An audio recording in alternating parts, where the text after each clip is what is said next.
What happened is when we sat with these sisters and we're like, how on earth do you function here? Right? This is one of the most violent, and maybe at the time, like top 10, top 5, maybe most violent places on earth.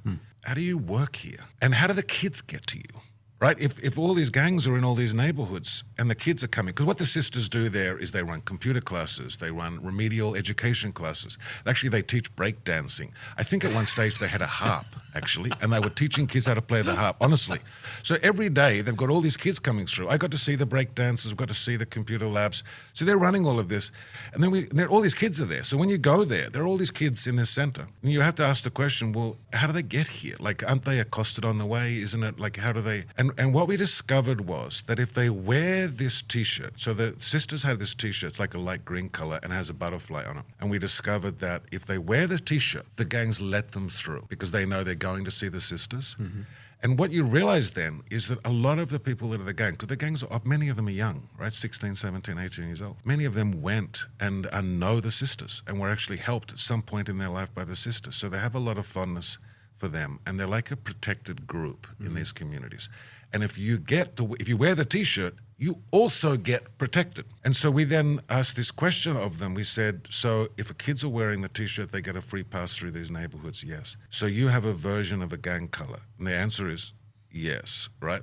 And then we said, well, can you give those colors to something else, right? Because that's how the colors work. It's like claiming territory. Yeah. And we said, could we use these colors to claim territory and make it the sisters' territory, and therefore it's safe?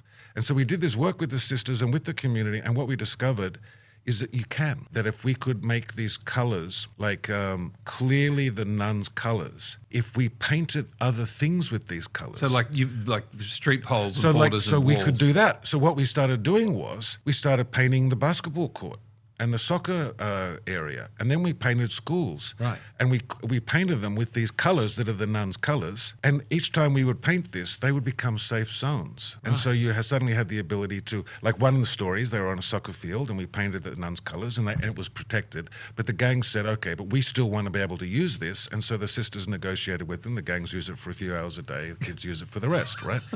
But it was an amazing insight, was this insight that the colors could be marked as sister territory, and therefore it creates a widening safe space in this incredibly dangerous place where kids can function and have a normal life.